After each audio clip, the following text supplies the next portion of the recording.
pas se gêner, bonjour et bienvenue sur Europe 1. Jusqu'à 18h aujourd'hui, vous allez passer 2 heures en compagnie de, c'est son retour, Daniel Evenou. En compagnie de, c'est son retour, Patrice Lecomte. Maxime Martin est là aussi. Pierre Bénichou.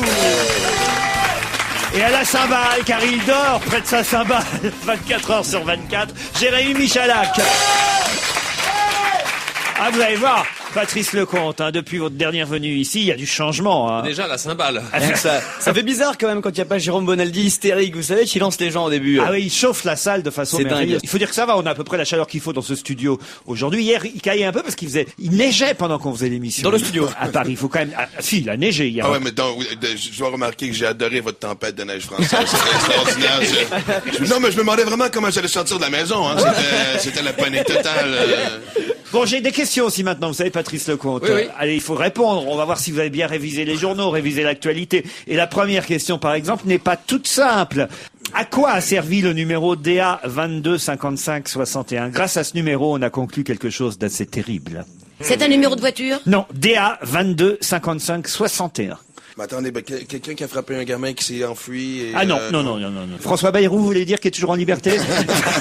Non. Non mais attends, mais si on arrive à trouver un numéro de quoi? Tu dis c'est pas une voiture. C'est pas une voiture. Est-ce que c'est le numéro d'un repris de justice? Est-ce que c'est un numéro de carte d'identité? Justice, non. Est-ce que c'est un numéro de téléphone? C'est en quelque sorte une carte d'identité, en quelque sorte. Un code génétique. Un permis de conduire. Code génétique d'une nouvelle maladie. Non. DA 22 55 61, ça fait 2 fois qu'on voit ce numéro. Hélas, la deuxième fois... L'ADN, c'est l'alerte ça a rapport enlèvement? Non, la deuxième fois a été fatale. Fatal, un revolver? Non, c'est dans Libération qu'on lit cette information aujourd'hui. Le scooter du fils de Sarkozy.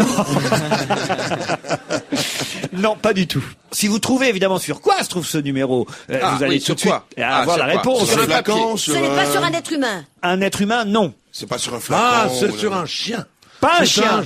Un C'est animal. un animal de compagnie. Un animal, pas de compagnie. Une poule. Non. Une poule, Daniel Evenou. Non. À 2 pattes. Pardon? À 2 pattes. C'est un animal qui n'a Oui, que 2 pattes. Daniel Evenou. Oui. Un animal qui a 2 pattes, oui. Et Tout une se queue. recoupe. Et une queue. 2 pattes et une queue. C'est Oui. pas Daniel Evenou. Pas Daniel Evenou. Un pan. Un pan, non. Bon, c'est un oiseau. Bon, bah alors voilà, très bien, vous avez trouvé. Un perroquet. C'est un oiseau. Mais alors pourquoi ce numéro a-t-il été identifié 2 C'est fois? un pigeon voyageur. Pas un pigeon voyageur. Un pigeon tout court. Qu'est-ce qui s'est passé dans l'actualité qui fait qu'on a repéré cet oiseau 2 fois et que la deuxième fois... C'est le numéro de l'aigle noir. L'aigle noir. Un beau jour. Peut-être une nuit. Ah, j'aurais peut-être pas dû dire ça. Le maintenant endormi. non, c'est vrai que Stone et Chardin sont à nouveau réunis. On va en baver jusqu'à C'est comme le 18h. prix des allumettes, Alors attendez, faut revenir sur le coup. C'est un animal à 2 pattes. Est-ce que c'est un Qui est oiseau mort féroce? la deuxième fois. Alors, exact. La première fois, on l'a sauvé. C'est celui qu'on a retrouvé, c'est l'oiseau qui a été abattu et qu'on a retrouvé dans le congélateur? Pas du tout. C'est pas cette histoire-là? Ah non. C'est C'est un oiseau qui avait été pris dans la marée, dans le fioul, et on est arrivé à lui enlever le fioul. Exact. On l'a rejeté à la mer. Oui. On l'avait marqué un numéro dessus pour s'en souvenir. DA 22 55 61. 51. Bravo. Et quand il n'est revenu que son cadavre, messieurs. Non, pire que ça. Pire que ça. Je vais vous expliquer, c'est dans Il va Libération. vous l'expliquer. Je vais quand même vous accorder la bonne réponse, Pierre Merci Bénichou, beaucoup. bravo. Rescapé il y a 7 ans du pétrole de l'Erika, vous vous souvenez, le naufrage au large de la Bretagne. Cet oiseau avait été sauvé, désamouté, victime des hydrocarbures. Désamouté. J'ai dit quoi? Oui. Désamouté. C'est cet homme-là qui nous juge. Démazouté, pardon. Oui, Comme Bernard Darniche. Bernard Darniche, Je fais du il était Daniel vivant. Evenou. Cet oiseau avait été déshydrocarburé. C'est plus simple. Voilà. Et rejeté évidemment dans l'air ou à la mer. C'est un oiseau marin. On lui avait mis une petite bague pour l'identifier, le numéro DA 22 55 61. Ça, c'était il y a 7 ans qu'il avait été sauvé donc du naufrage de l'Erika. Hélas, on vient de le retrouver et cette fois, il a été victime du Napoli, l'autre bateau qui vient de s'échouer, vous le savez. Écoutez, il mérite, là, s'il n'a pas compris la première fois. Je cherche un peu, là. Non mais c'est quand même une histoire hallucinante et incroyable. Il plonge, c'est un fioul de bassin en fait. Il plonge dans une marée noire en disant une mer de réglis, je vais prendre un bain de réglis. Mais c'est un fou. Enfin, Mais c'est 2 fois quand même de suite, cet oiseau a été victime de la C'est marée l'oiseau noire. con qui- Pourquoi tu vois cet oiseau en folle tordue qui va dire tiens, je prends un pain de réglisse. Pourquoi tu vois pas un oiseau qui dit enfin la mer? Oh tiens, une mer noire. Oui, t'as raison. J'ai une autre question, c'est difficile. Qui portait des couches-culottes au moment où la police l'a arrêté? L'astronaute C'est américaine. l'astronaute, ouais. L'astronaute américaine. Exact, j'ai trouvé ça, mais c'est un truc de ouf, ça. Je dis, bon, je sais que t'es enragé, tu veux tuer l'autre, mais prends le temps de faire pipi un peu. Alors expliquez pourquoi. Ben, en fait, si je comprends bien, c'est qu'elle avait une rivale, mais c'est un peu tordu parce qu'elle, elle est mariée. Oui. Le mec qu'elle aime est aussi marié. Oui. Et il y avait en plus une maîtresse, mais c'est n'importe quoi, ça. Alors effectivement, et pourquoi elle met des couches-culottes? Ben, parce qu'elle est partie de Houston pour aller attaquer ou confronter sa rivale qui était en Floride, elle. Exact. Je crois, à De Orlando. Texas jusqu'à la Floride. Et pour, comme elle était pressée de lui casser la 1500 gueule, kilomètres à faire. c'est mis une couche pour ne pas avoir à sortir de sa bagnole pour aller faire pipi. Elle est bien allumée quand même. Non, mais grave, mais elle est très déterminée. Elle va pas quoi. bien. L'astronaute était équipé de couches pour adultes afin de ne pas avoir à faire de pause toilette durant son long trajet. Et c'est ce qui fait que la police a retenu contre elle les charges de meurtre avec préméditation. Si elle n'avait pas porté ses couches, peut-être qu'elle s'en tirerait Mais plus c'est facilement parce que les couches prouvent qu'elle avait prémédité son geste. Ah oui, c'est formidable, ça. Oui. Non, mais oui, c'est Coupable d'avoir porté une couche. Non, c'est incroyable quand même. Vous voyez, aller à Pierre. Non, moi, je me vois pas mettre une couche culotte pour aller tuer la maîtresse de mon mari. C'est une situation dans laquelle je ne me vois pas. Et surtout, faire 800 km en bagnole, en plus. De toute façon, je suis très peu cosmonaute en ce moment. Plus je vais, moins je suis cosmonaute. C'est fou. Hein. C'est en tout cas une bonne réponse de Maxime Martin. Bravo Maxime.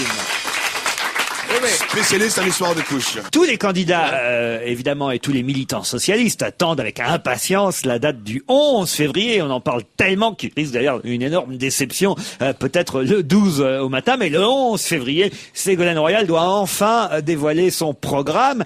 Et la date n'a peut-être pas été choisie par hasard. Qu'est-ce qu'il s'est passé le 11 février qui peut vous faire penser à Ségolène Royal? Ça fait en tout cas beaucoup marrer dans l'opposition.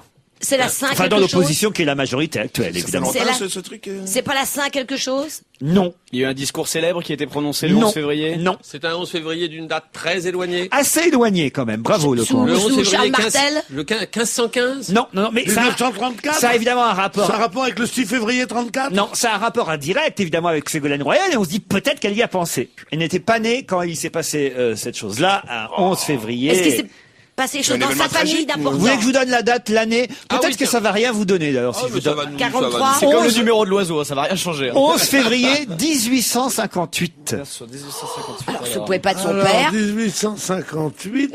Il y a un rapport avec un événement historique ou quelque chose de Oh, personnel? c'est quelque chose dont on parle encore aujourd'hui, et je peux même vous dire qu'il y a même une messe encore aujourd'hui, tous les 11 février.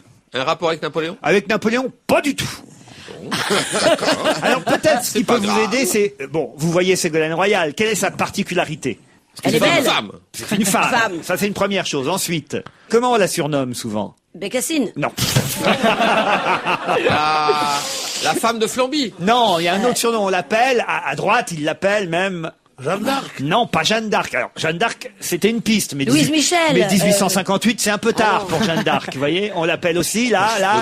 La Joconde, Non, la- pas la la- Joconde, non. À droite? Oui. Celle qui fait chier, on l'appelle. On l'appelle. Non, c'est pas ça. Elle est bien foutue. C'est lié à sa façon de s'habiller. Elle est souvent... En jupe, en féminine. Non, elle est souvent... En tailleur. Non, mais en tailleur... Mais quoi Merde, qui est la couleur alors? blanc. Blanc. Ah. Alors comment on la surnomme? La ça? Dame Blanche. La Dame Blanche. Ah ben ça vient, la Dame Bah Blanche. oui, la Dame Blanche. Alors, en 1858, c'est la Dame Blanche. Qu'est-ce qu'il y a eu en 58 alors? Eh ben, à votre avis, alors là, je vous ai mis sur une piste énorme quand C'est même. pas fini, là, ça continue. La réponse, Qu'est-ce c'est qui- pas la dame blanche. Un peu quand même, un peu Une quand même. apparition. Ah, c'est... Une c'est- apparition. Bernadette Soubirous. Excellente réponse de Pierre Bénichou. Une apparition. Le 11 février 1858 apparaissait pour la première fois à Bernadette Soubirous à Lourdes la Dame Blanche, la Vierge Marie. Et est-ce que, effectivement, Ségolène Royal a choisi la date du 11 février parce qu'elle est aussi une sorte de Dame Blanche apparue comme un miracle pour le Parti Socialiste? J'en fais peut-être un peu beaucoup. là, mais c'est pas moi qui le dis, c'est Christian Blanc, tiens d'ailleurs il porte bien son nom, qui a été longtemps préfet des Hautes-Pyrénées. Hautes-Pyrénées qui s'amuse. Le député UDF, il a rallié, lui, Nicolas Sarkozy, et il s'amuse à effectivement noter que le 11 février, c'est exactement la date où lui, quand il était préfet des Hautes-Pyrénées, devait par fonction assister à la messe solennelle organisée chaque année à Lourdes pour commémorer cet événement. Et voilà. Lourdes, qu'est-ce qu'il y a eu à Lourdes? Il y a eu Douste Blazy, il y a eu Rugby, il y a eu Bernadette Soubirou. C'est une belle ville, Lourdes. C'est bien ça, Pierre. Vous pouvez me faire la visite de Lourdes? Non, parce que je suis jamais... Alors là, pour vous dire, je suis très sérieux, je ne suis jamais allé à Lourdes. C'est comment, Lourdes? Oh, Lourdes, c'est une cité charmante mais qui est maintenant devenue une sorte de truc touristique comme ça, où j'avais un cousin qui était un escroc et qui vendait de l'eau de Lourdes. Oui. Et il remplissait au robinet, évidemment, il avait des étiquettes eau de Lourdes et il vendait ça dans les hôpitaux, dis donc. Il était bien, mon cousin. Eh ben, je vais te dire un truc, il en a guéri des gens. Autre question. Qui est tombé dans un piège albicéleste? C'est un rapport avec la ville d'Albi? Pas du tout. Alors là, je m'amuse encore. On lit pas très bien les journaux autour de la table. Bien sûr qu'on les lit Normalement, même on pas la du tout. prépare, cette émission, croyez-moi. Mais la prochaine fois, je vais réviser. Mais là, Si vous lisiez j'arrive. aussi bien la presse que Bibi, eh bien, vous sauriez qui est tombé dans un piège albicéleste. Oui, mais si on lisait si bien la presse, on répondrait du tac au tac et ce serait terminé. C'est pas faux. C'est pas faux. Albicéleste, ça veut dire quoi, albicéleste? Ah, Déjà, c'est- commençons par là, ouais. C'est un peu l'idée de la question, vous voyez, je suis Pierre. content de savoir, je suis pas le seul, je faisais semblant de savoir ce que ça veut dire. Céleste, hein, c'est ça. Céleste. Albicéleste. Par exemple, Albicéleste. est-ce que d'après vous, il y a quelqu'un autour de cette table qui est déjà tombé dans un piège albicéleste? Non, je crois pas. Jamais, non. Non. Je crois que je vais aller pisser, je reviens dans 10 Non. minutes. Oh, Est-ce que prenez ça a votre temps, rapport avec peut-être le même 20. corps, avec le corps humain? Pas du tout, non.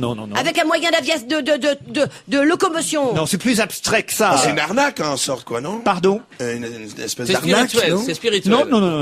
Non. C'est quelqu'un qui s'est C'est fait dans rouler? tous les journaux aujourd'hui, hein, il faut le dire. C'est un des événements de la journée d'hier. On sait qu'il y a quelques personnes, d'ailleurs, hein, qui sont tombées dans un piège albicéleste. C'est en France. C'est en Il France. y a des gens connus dans cette histoire? Oh là oui. C'est politique. Ce n'est pas politique. Ça a rapport avec l'équipe de France qui a perdu hier soir contre Oui, l'Argentine? bravo. On peut arrêter là, puis je vais avoir le point, non? Alors, si vous me dites qui est tombé dans un piège albicéleste et que vous me répondez... Ah bah à mon avis très aigué. Je pense que c'est très Non, aigué. celui qui a dit non, mais dedans. vous venez de me dire qui est tombé. L'équipe de France. La France. Et albicéleste, ça doit vouloir dire bleu et blanc. Exactement. Albicéleste, c'est Albicéleste, ça veut dire bleu ciel et blanc. Bleu ciel et blanc, Qui c'est est ça, tombé dans Dans un piège l'Argentine. Eh ben oui, albicéleste. Ah, L'équipe de l'Argentine. France. C'est l'équipe de France de Argentine. football, effectivement, puisqu'ils sont tombés contre les maillots bleu Bleu et ciel blanc, bleu et et blanc, blanc, bleu ciel et célèbre blanc, maillot ciel et des blanc. joueurs argentins, les maillots albicélestes. Excellente réponse de Pierre Vénichou, aidé par Maxime Martin. Eh ben, Mais nous, Parce on qu'il était... il manquait le mot football, c'est ça? Il manquait le... Il manquait football, ouais. Contrairement à l'équipe de badminton, qui elle aussi jouait aussi contre l'équipe d'Argentine. L'équipe de hier quoi? soir. Badminton? Non mais là où Pierre a été un petit peu plus fort que vous, c'est qu'il a deviné qu'albicéleste voulait dire bleu Voilà, c'est ciel. vrai, ouais. Ah bah Quand oui. même, c'est important. C'est là où on voit que les journalistes sportifs sont quand même doués. Quand ils glissent dans un compte-rendu sportif ce genre de mots, moi j'aime, vous voyez, et c'est dans Ah le ouais, pain. mais ça, c'est tous les journalistes sportifs. Pourvu qu'ils ne disent pas le mot de tous les jours, ils sont contents. Ils ne marchent, enfin, surtout avant. Maintenant, ils sont devenus des intellectuels de première bourre. Ils écrivent comme Roland Barthes. Mais avant, c'était le gardien logea le cuir au fond des filets pour dire enfin la c'est ça. Et là, par exemple, c'est Harold Marchetti qui, dans Le Parisien, écrit à propos du match d'hier soir, il convient de songer à une autre complémentarité autour de l'attaquant des Gunners, surtout que Zidane, si habile à trouver la solution et la passe décisive, n'est plus là pour remettre les siens sur de bons rails. Grâce à une confondante maîtrise technique, la sélection albicéleste s'assure donc une large possession du jeu. C'est fou. Il n'y a pas un mot qui soit pas normal, des béquilles du langage, quoi. Ils écrivent pas en français, ils écrivent avec les béquilles du français, quoi. Je suis devenu journaliste parce que j'étais allé à une soirée et c'était assez marrant. Et j'avais un copain qui avait un an de plus que moi, il devait avoir 13 ans ou 14 ans, et il écrivait très bien, et il avait fait un papier de soirée pour un petit journal, à Oran, c'était, il avait dit, gageons que les coupes tourbillonneront jusqu'à l'aube. Il avait dit. Et j'avais trouvé ça tellement bien pour dire que, sans doute que les gens allaient danser tard dans la nuit, quoi. Gageons que les coupes tourbillonneront jusqu'à l'aube. Eh bien Et voilà. je me suis dit, ça c'est un métier qu'il faut que je fasse. La sélection Albi Céleste, eh bien vous retiendrez maintenant que c'est la sélection en bleu ciel et blanc, donc l'équipe argentine. Qui a déclaré hier, va falloir penser à commander des masques. C'est pas Sarko. Non. C'est politique. Facile, ouais. Là, c'est Chirac, politique. non, c'est... C'est Chirac. À propos de quoi? La grippe aviaire. justement. De la grippe aviaire. Aviaire. Excellente réponse de Maxime Martin. Je suis en feu, moi, aujourd'hui. Ah non, non, c'est pas mal, hein, là. Franchement, je vous le dis, non, non. Bravo, Surtout Maxime. qu'il est même pas français. Qui a l'air de penser que la troisième fois sera la bonne, et ce sera la dernière question du jour. Qui a l'air de penser que la troisième fois je sera la la fais, bonne? c'est Eminem. C'est Eminem à propos. À propos de sa nouvelle fiancée, qui est son ex, avec qui il s'était remis une première fois après avoir divorcé, avec qui il s'était remis une deuxième fois, avec qui il avait redivorcé, avec qui il va probablement se remettre une troisième fois. Et en Exactement. pensant que cette fois-ci, c'est la bonne. Exactement. Le chanteur de rap américain se rappelle d'un deuxième divorce avec sa femme, et voilà qu'il ressort avec elle. Le couple s'était marié une première fois en 99 pour divorcer en 2001. Puis les ex-conjoints se sont remariés et ont divorcé en 2006, la même année. tu te rends compte. Et là, ils sont à nouveau ensemble. Ouais, Il est pour réussir dans cette émission, il faut savoir en même temps l'histoire simple et en même temps voici. Ouais, bah, enfin, là, Tu faut te rends savoir, compte si c'est dur comme émission quand même. d'un autre côté, Eminem hésite encore un peu, il a peur de tomber dans un piège de type Albi Céleste. Ça n'a rien à voir, elle est pas en bleu ciel et Eh ben, blanc. il a qu'à mettre un masque. Comment elle s'appelle? Kimberly, hein, la femme de Amy. Vous voyez qui c'est? Kimberly, Amy c'est c'est une marque de chaussures, Kimberly. Oui. Marque de chaussures. Ah, c'est Kimberland, je crois. C'est Timberland. Mais non, c'est une comédienne, Kimberlyn. Sandrine Kimberling. Oui, Sandrine Kimberlyn. Kimberling, oui. C'est une bonne réponse. Ouais, Non, oui. pas du tout.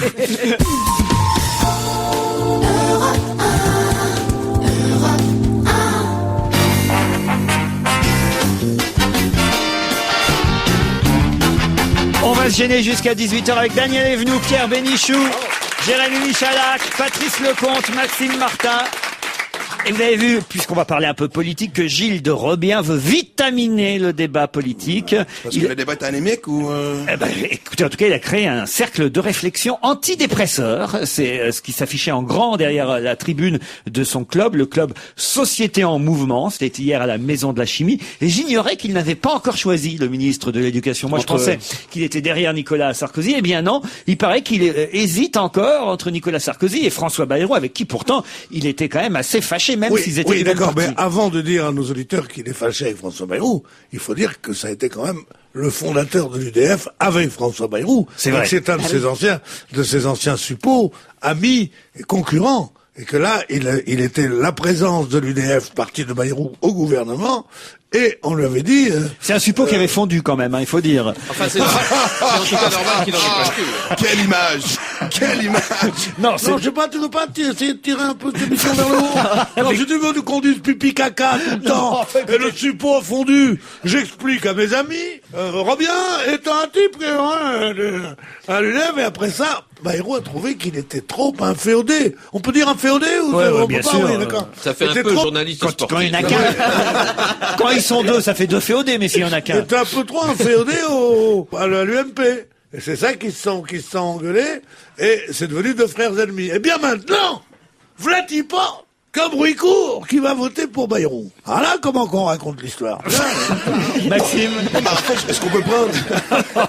Est-ce qu'on est puni quand on actionne les applaudissements de la cymbale pour soi-même? Non, vous pouvez faire ce que On peut le faire, vous êtes le roi ici, Pierre, vous savez. Oui, Maxime. Non, mais ça me fait rire parce que c'est une déclaration qu'il a fait à la Maison de la Chimie. Oui, exactement. Est-ce qu'on peut prendre un truc au sérieux quand t'es à la Maison de la Chimie? Je sais pas, c'est comme si je disais hier, j'étais chez mon dealer et j'ai une réflexion. Pourquoi la chimie, c'est... La Maison de la Chimie, c'est... C'est un truc, c'est une boîte de nuit, une maison de la chimie. Des trucs où... José Bové, lui, il a trouvé sa chimie. En tout cas, manifestement, il risque, vous le savez depuis hier, d'aller en prison pendant la campagne présidentielle. Et il a dit en tout cas qu'il refuserait le bracelet électronique ou toute peine de substitution. C'est quand même énorme. C'est la première fois qu'on risque d'avoir un candidat en prison. C'est Mais quand ils même... ne le feront pas. Ils ne peuvent pas le faire. Ils vont en faire un martyr. C'est pas Ah, mais moi, je trouve possible. ça extraordinaire. En fait, c'est un truc, je crois qu'on devrait installer installé aux États-Unis déjà. Ça serait... On les met tous en prison dès le Mais départ. non, mais écoute, c'est... C'est celui qui arrive à s'évader qui est élu. Ah oui, ça c'est un Et bon c'est jeu. filmé, et c'est filmé. Non mais là c'est fabuleux pour lui. Il rêve à mon avis, il rêve d'y aller en prison, vous ne croyez pas? Il rêve d'y aller, mais il n'ira pas. Il ira Je ne après. crois pas qu'il rêve d'aller, personne rêve d'aller en prison. Tu sais, quand t'as pris 3-4 piges, t'as plus envie d'y retourner, je vais te dire un truc. Ah oui, Je vais te creuser. Non mais, un qui a fait une annonce politique extraordinaire hier, quand même, pendant l'enregistrement du Vivement Dimanche de sa bourgeoise, c'est Monsieur Chirac. Ah oui. Parce que pour la première fois, il a pratiquement déclaré qu'il ne se représenterait pas. Oui, c'est pas si clair que ça. Il a dit quand même qu'il y avait une vie après la politique. Et il a même, on va dire, provoqué la larme à l'œil de Bernadette, qui paraît-il, ne connaissait pas évidemment la déclaration de son époux que lui a diffusé Michel Drucker. Vous verrez ça dimanche après-midi. Et effectivement, Monsieur Chirac semblait ému et Bernadette, elle, encore plus quand elle l'a entendu dire « Il y a sans aucun doute une vie après la politique jusqu'à la mort. » Mais vous croyez que ça fait... Elle a dit la fin est un peu triste. Oui. À la fin, c'est toujours la mort, en général. Mais ce qui lui fait le plus de peine à Madame Chirac, c'est de quitter l'Élysée. Ah, elle l'a dit. Toutes les autres femmes ont détesté cet endroit. Madame Pompidou, elle dit c'est la maison de la mort, c'est affreux, c'est là que mon mari est tombé malade. Daniel Mitterrand y allait comme ça de temps en temps, elle n'aimait pas du tout. Madame de Gaulle, elle pensait que c'était pas bien, que c'était affreux. Personne n'aimait L'Élysée. sauf elle. Eh bien pourquoi? Répondez-moi. Elle y habite en tout cas Eh depuis... bien je m'en vais vous le dire. Ah oui, elle y habite depuis 95 à l'Élysée. C'est pas tellement pour ça. Oui. C'est qu'elle a pas de maison. C'est-à-dire... Les autres femmes ont des Oh, maisons. bah, écoutez, on va demander à l'association Don Chirac, Quichotte. On va lui donner une petite tente le long du canal Saint-Martin à Chirac, Bernadette. Puis... Le couple Chirac, mais c'est très connu, c'est pas moi qui l'invente, a vécu de logement de fonction en logement de fonction depuis 1967. C'est des gens du voyage, en fait. Il y a 40 ans qu'ils n'ont pas d'appartement. Il va être élu Gypsy King. Bon, ça vous intéresse, l'histoire de France, ça vous intéresse pas. Ah, mais si.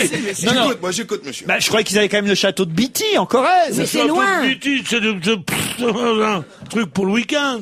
C'est-à-dire, cher ami, ils sont allés Oui, de la mairie de Paris à l'Élysée. Ils sont allés d'abord du ministère à l'Élysée, à la mairie de Paris, l'Élysée. Ils n'ont pas de chez eux. En tout cas, elle a déclaré chez Michel Drucker, vous verrez ça dimanche, cette maison me manquera beaucoup, mais je m'adapterai. Il faut bien accepter que le destin décide. Daniel, vous êtes intéressé à Ségolène Royal, et puisque dans cette émission maintenant il y a des petites rubriques nouvelles, vous nous avez amené une petite chanson sur Ségolène, c'est bien ça? Eh ben oui. Mesdames et messieurs, je vous propose d'encourager Daniel Evenou.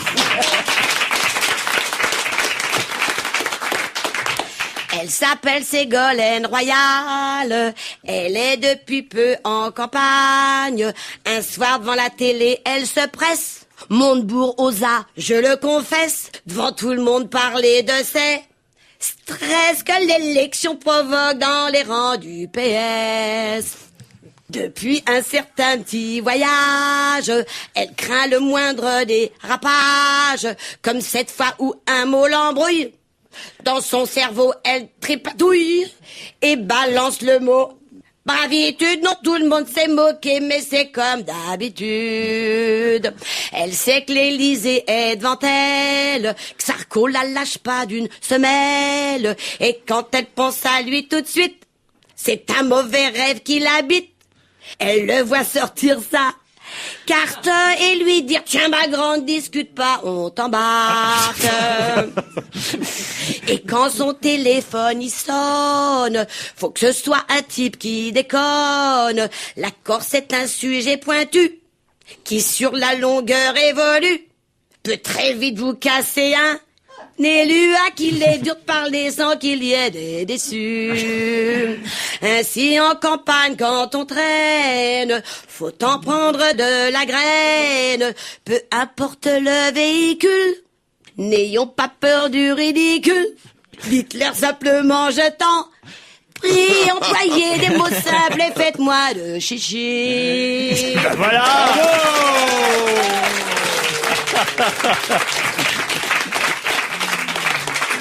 C'est un nouveau tour de chant que vous allez faire, Daniel? Oui. Eh ben, ça me donne des idées. Sur chaque candidat, vous pourriez faire... je peux. Hein, pourriez faire ça. Je vais m'y mettre. Regardez, le jeu de mots est à la mode en plus. José Bové a choisi Aubagne, et c'est pas par hasard évidemment hier soir. Ça, c'est drôle. Pour son premier meeting, vous vous rendez compte quand même, il savait évidemment qu'il risquait d'être condamné définitivement hier à ces fameux 4 mois de prison ferme. Qu'est-ce qu'il fait? Il choisit la ville de Aubagne pour faire son meeting, et il commence d'ailleurs par cette plaisanterie et ce calembour. C'est là où on voit qu'un type a du talent ou pas. Il dit, je suis à Aubagne et j'aurais pu être Aubagne. Normalement, si t'es un bon communicateur, les gens font oh. Là, pas une tarte, rien du tout. Il a dit Aubagne. Les gens font oh, ouais, d'accord. Ça doit être Arthur qui avait mis en scène. Ça vole bas, là. Mais moi, ça m'a fait rire, pas toi? Moi, je pense ça va, je me roule par terre. Tel que tu me vois, je suis en train de me rouler par terre. Non, c'est vrai qu'il a un peu foiré son jeu de mots. Oui, faut dire. Oui, ça n'a pas marché. Non. On va savoir pourquoi. Nous, on fait des jeux de mots, pof, tout de suite. La France rit.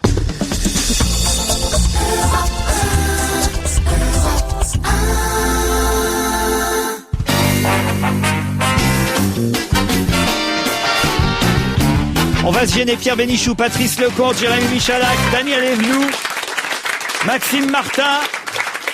Et un mot peut-être sur le procès des caricatures. Hier où Nicolas Sarkozy s'est invité à travers une lettre qui a vraiment fait son effet, il faut dire, puisque certes on savait que François Hollande, François Bayrou et quelques autres viendraient soutenir les dessinateurs de Charlie Hebdo dans ce procès, défendus, eux, les caricaturistes, par Maître Kijman, l'ex-avocat de François Mitterrand.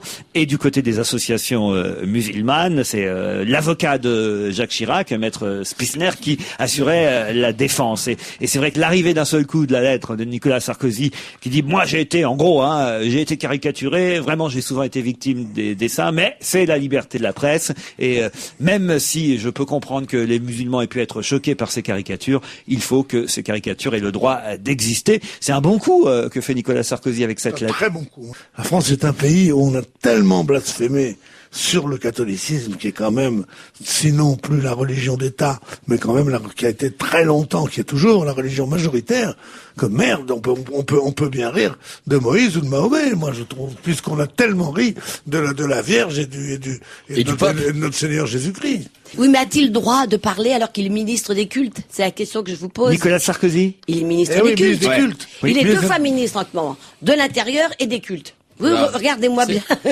Je suis sûr que ce que je dis est vrai. C'est que vous le sachiez qui m'étonne, en fait. C'est tout. Mais elle a une belle carrière ministérielle, elle fait gaffe. C'est vrai, j'avais oublié. Oui, Toutes les femmes de Jacques Martin ont une belle carrière ministérielle. Mon culte sur la commode. D'ailleurs, Jacques Martin disait il y a quelque temps, très plaisamment, elles m'ont toutes fait le lit en portefeuille. C'est parce qu'elles étaient avec des ministres. Est-ce qu'il va voter Nicolas Sarkozy, Jacques Martin? Il n'a jamais voté de sa vie. C'est pas vrai. Ah oui, j'en suis sûr. Un jour, il est arrivé quand il était quand il venait d'apprendre qu'il était un peu cocu. Il est allé directement voter en disant bonjour, je viens voter. Ça, généralement, on l'apprend après le vote. Et il est allé à l'école parce qu'on vote dans les écoles de Neuilly. Et il a dit je veux voter. On lui a dit mais monsieur, vous avez une pièce d'identité? Non, mais je m'appelle Jacques Martin. Eh ben ils l'ont foutu dehors. Il n'a pas voté. Parce que dans le livre de Catherine Ney, qu'elle consacre à un best-seller d'ailleurs, le livre se vend comme des petits pains, qu'elle consacre à la vie et au parcours de Nicolas Sarkozy, elle raconte effectivement, c'est assez intéressant d'ailleurs ce passage, elle raconte comment Nicolas Sarkozy, alors qu'il était maire, a marié Cécilia et Jacques Martin, et que c'est le jour du mariage, ça j'ignorais ça, c'est dans le bouquin, c'est le jour du mariage qu'il est tombé amoureux de la mariée qu'il était en train de marier avec son ami Jacques Martin, et c'est à la même époque que Jacques Martin avait fait ce vibrant discours place de la Concorde. Alors vous me surprenez quand vous dites qu'il votait pas, parce qu'il avait quand même appelé les Français à voter contre François Mitterrand, c'était en 88, je ne me trompe pas. Et il est allé crier place de la Concorde, vive vive Chirac, et la culture est à droite. Je me souviens de cette phrase et je me dis qu'est-ce qui lui prend? Je savais pas qu'il était cocu. alors qu'en 81, il faisait des chroniques dans le Matin de Paris, qui était un journal qui défendait Mitterrand, qui était là. Il n'a jamais voté. Faut dire que le pauvre, il savait pas où on votait. Mais c'est vrai qu'un journal avait écrit aussi, pauvre Martin, à la gauche il en prend une et à la droite une autre. Ça m'a fait rire. Franchement, c'est pas bien ce que vous dites là. C'est pas vrai parce que moi je ne l'ai pas quitté pour un homme de gauche. Je l'ai quitté pour personne. Vous le savez très bien, Laurent. Je l'ai quitté. Enfin, vous savez pas pour vous, mais j'ai quitté pour la paix. Parce qu'il criait tout le temps. Vous savez très bien que Jacques, il a un problème, il crie, même encore. Oui. C'est qu'il est revenu à lui, hein. Il va très bien. Tandis que vous Il êtes... regueule. Tandis que vous êtes silencieuse. Complètement. Ah, mais tu sais que j'ai appris à me taire. Regardez, ça fait 1 heure que je me tais. Parce que vous m'avez fait les gros yeux. Sinon, je passais pour une vieille. On n'a plus le droit de dire allons-y, trône, si t'es guéridon. On n'a plus le droit. Alors, moi, j'ai qu'une envie, c'est de dire des bêtises. Eh ben, je me tais. Tu y arrives très bien. Non. Vous me verriez, je suis en transe à l'intérieur de moi-même. Ça se voit pas, donc je garde tout. Je suis dans un état d'énervement interne. À interner. Vous voyez, mais moi, il faut pas me laisser la parole, parce que j'ai envie de la prendre, et ça fait 1 heure que je me tais. Alors là, l'appelait la petite folle. Elle était cinglée, c'est une conne, pauvre... Bon, d'accord. Moi, j'adore improviser. Ah oui? Ah, bravo. Bravo. Jacques Martin va mieux, mais ça va pas durer. Hein. Vous le voyez tous les jours, alors? Ah non, plus maintenant, il a quitté la France. Enfin, il est au Pays Basque, pardon. Il est à l'hôtel du Palais. Et je suis inquiète parce qu'ils ont fermé l'hôtel du Palais parce qu'ils font des travaux. Alors, je ne sais pas, mais il est dans une suite, hein, quand même. Seul, mais... Enfin... Mais j'y vais, je vais y aller. Mais je vais aller le voir. Bah oui, je m'en occupe quand même. Bah oui. Sa femme est tout courant, son ex, parce qu'il a divorcé. Oui. Et Cécilia, alors elle va le voir? Elle n'a pas le temps en ce moment. Ah, voilà. Non. Je dois la voir au téléphone bientôt pour parler de Jacques et des enfants, parce que c'est vrai que moi, les petits secrets, j'en sais, mais je ne peux pas les dire. Et ça, c'est chiant. Ah bah oui, ça c'est très très chiant, mais pour nous aussi. Non, mais vous ne pouvez pas. Je vous les dirai après les élections. Non, trop tard. Je crois que tu vas te laisser aller. Je sais pas pourquoi je sens... Cognac dans le café, non? Non, parce que mes fils ont leur sœur, Oui. quand même, qui vivent pas à l'Élysée. Pas encore. Au ministère. Et alors Quand ils vont les voir. Mais je peux rien dire. Mais si, Mes non. fils m'ont dit que Ça, je dis dis-le rien. sans le dire, quoi. Ah non. Mes minutes comptent. Dans Pardon? le minutage politique. Dans le temps de parole? Si je parle politique, je compte? Pas vous, non. Ah bon. Autant que je vous le dise, pas vous. Au contraire, quand tu dis du bien de quelqu'un, on le défalque. Alors je pose une question à propos du temps de parole, puisque j'ai la parole. Quand Sarkozy, hier, parce que je regarde la télévision, Bien. et je la comprends, Oui. et lorsqu'il parlait, il Étonnant. parlait en tant que ministre ou en tant que client à la République. Client, comment on dit? Candidat à la République. client. Client à la C'est fou. Dès que tu présidentielle. passes 2-3 piges dans un bordel, tu vois des clients partout. Ah, je vous pose la question. Oui. Alors là, il parlait en quoi? Ah, En bah ministre? ça, justement, c'est là qu'on dit, il y a confusion des genres. Et c'est pourquoi qu'il y a des gens qui lui disent, va-t'en de ministre si tu veux faire candidat. Tu comprends? En tout cas, c'est vrai que le temps de parole est un vrai casse-tête pour le CSA, le Conseil supérieur de l'audiovisuel, qui doit effectivement chronométrer ce que disent tous les candidats, mais pas seulement les candidats. Par exemple, quand Roger Hanin déclare à la télévision « Je vote Nicolas Sarkozy », c'est du temps de parole en moins pour Nicolas Sarkozy, parce que c'est comptabilisé comme campagne pro-Sarkozy. Voilà. En revanche, je parlais du livre de Catherine Ney sur Sarkozy. Il y a eu tout un débat, à savoir quand Catherine Ney vient parler de son livre qu'elle consacre entièrement à la vie de Nicolas Sarkozy. Est-ce que c'est du temps de parole qu'il faut décompter à Nicolas Sarkozy? Alors il y a eu un débat. Finalement non, le CSA n'a pas compté parce que ce serait injuste pour le candidat. Il faut bien reconnaître. Alors à ce moment-là, moi j'écris un bouquin sur Sarkozy, je vais faire de la promo partout et l'autre peut plus rien dire nulle part. C'est pire que ça, parce que quand Doc Gynéco parle de Sarkozy, le temps de parole décompté, il va pas lui en rester grand-chose, parce que pour dire une phrase, il met 1h30, il aura plus rien, Sarkozy, après. Qui vous dites? Doc Gynéco. Qui? Oui, bravo. Quant à Roger Hanin, alors c'est encore plus compliqué de le suivre parce que il va voter, si j'ai bien compris, Marie-Georges Buffet au premier tour et Nicolas Sarkozy Non, mais c'est au un vrai deuxième. communiste, lui, hein. Ah oui, c'est-à-dire? Bah, je sais pas, il donne tout son argent au parti. Oh là là, ne me branchez pas sur Roger Hanin. Ah, Vous je avez ne vu qu'il s'est l'aime pas. attaqué Honteux. à Isabelle Mergo dans l'émission de Marc-Olivier Fougère. Je sais pas ce qui s'est passé, je suis arrivé en cours, j'ai vu ça au zapping. Mais il s'est moqué d'elle parce qu'elle a un problème. Oui. Mais c'est, Non. ah oui, il s'est moqué d'elle. Il me fait semblant. Vous êtes une idiote, vous êtes une sotte. Non, vous jouez les idiotes et vous l'êtes moins que vous ne vouliez le paraître. Elle a pas du tout aimé ça. Ah bah, elle a et il raison. paraît qu'elle se l'est payée drôlement, et qu'il a même quitté le plateau. Non, elle est partie. Mais c'est très tendance, ça, de quitter les plateaux de télévision. Oui, tout le monde fait ça en ce moment. Non, mais... En même temps, je comprends les invités, les émissions sont tellement longues. Tu profites de la moindre casse pour te tirer, je vais te dire. C'est pas que les invités sont fâchés, c'est qu'ils en ont marre. Un jour, c'est Laurent qui va se barrer de l'émission. Moi, un jour, il m'est arrivé de faire les émissions de télévision, comme tu sais. Bon, mais un jour, j'en ai fait une avec Mireille Dumas, qui a duré 5 heures. J'avais envie de pleurer, je pouvais pas savoir. C'est ce qu'elle veut. Ah non, mais c'est fou. Hein. Alors vous avez vu que Michel Polnareff, lui, puisqu'on parle de quelques people qui là donnent leur avis politique, eh bien Polnareff, lui, a fait une liste d'invités qu'il ne veut pas voir à Bercy. Vous savez qu'il est de retour en France pour... Je peux, vous voulez que je vous les dise, moi, comme ça, de mémoire? Oui. Il veut pas Obispo, et il ne veut pas non plus l'animateur de télévision bien connu qui coproduit notre émission. Si vous me les dites de mémoire et que c'est ça votre mémoire, je vais les dire moi-même. Donc effectivement, il veut pas Thierry Ardisson, il veut pas d'Obispo, il veut pas d'Eddie Mitchell non plus, de gens qu'on connaît un peu moins mais qui sont des attachés de presse ou des gens avec qui il a travaillé. Il a fait, paraît-il, d'après le journal Le Point, c'est repris dans Le Parisien aujourd'hui, une liste noire de VIP. C'est que les VIP sont invités, évidemment, payent pas leur place, et il dit ceux-là, s'ils veulent venir, ils paieront leur place. Le plus dur là-dedans, c'est pour Pascal Obispo. Faut quand même reconnaître que le type a quand même fait une tournée à travers la France entièrement consacrée à Polnareff. Il se déguisait en Polnareff. Il est fou et fan de Polnareff. Et il y a l'autre qui revient et qui dit celui-là, vous me le virez de la liste. Quand même, c'est un coup à être vert non, franchement. Non, moi je trouve pas, moi. Ah oui?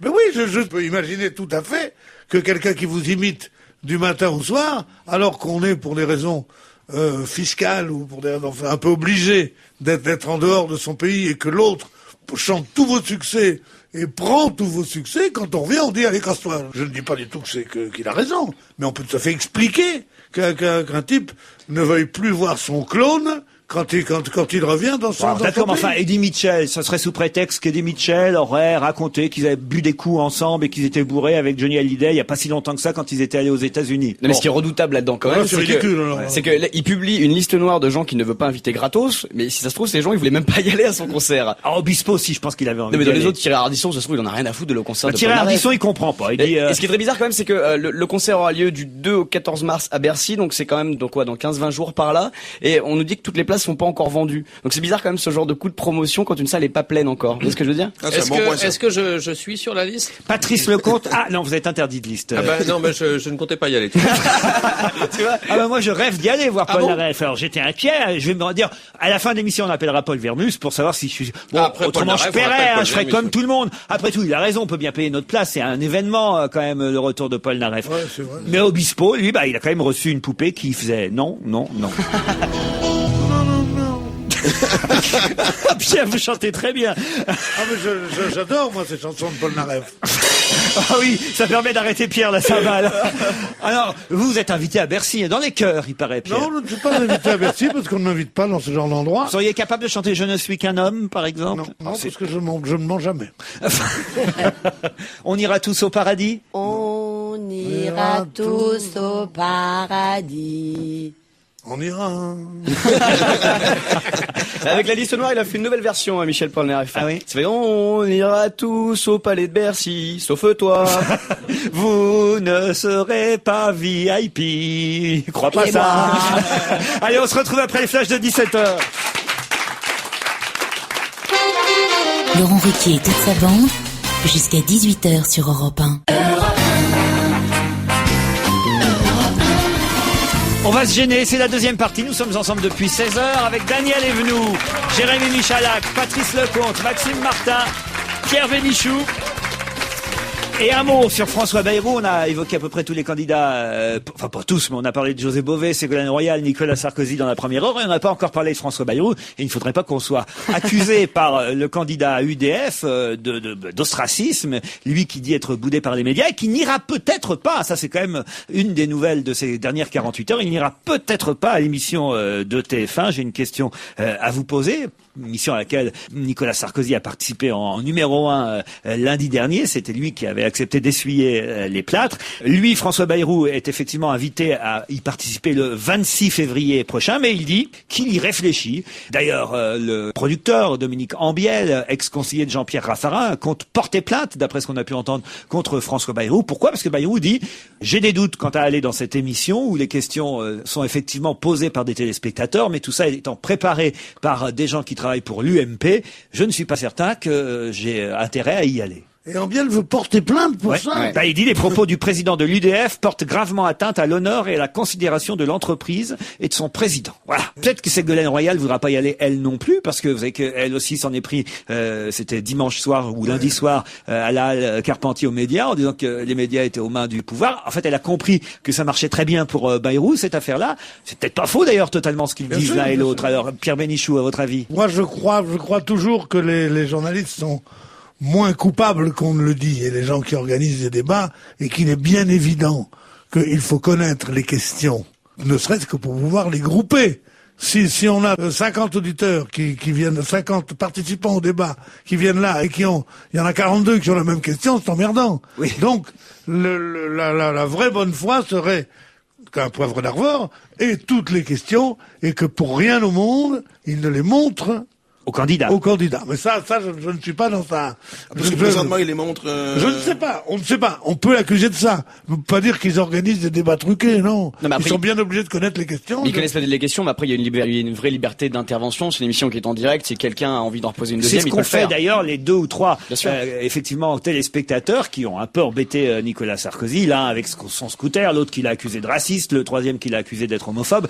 Ces candidats expliquent qu'ils ont changé leurs questions. Ça, c'est les parties qui ont été coupées sur le site internet de TF1 après ça. Exactement. Ah, oui. Non, en plus. Alors ça, oui, effectivement. Là, il y a quand même un doute, c'est qu'après, sur le site internet de TF1, on ne voyait plus ces téléspectateurs. Là, ça, c'est quand même un peu embêtant. Non, mais c'est un problème technique. Mais le site internet de TF1, c'est pas l'émission, excusez-moi. Et puis c'est pas Dominique Ambiel qui produit le site internet. TF1 a décidé de changer de date. Ils vont inviter François Bayrou le 29 février.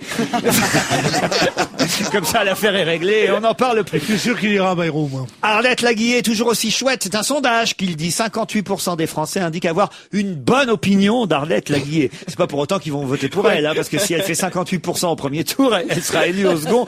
Enfin, même pas, elle sera élue dès le premier tour. 58% des Français qui ont une bonne opinion d'Arlette Laguillet. Ça me fait rire ces sondages, parce que ça sert strictement à rien de dire, bah oui, on a une bonne opinion. Si c'est pas pour voter pour elle, ça lui fait de belles jambes à Arlette. Remarquez, c'est toujours ça, vous me direz, mais.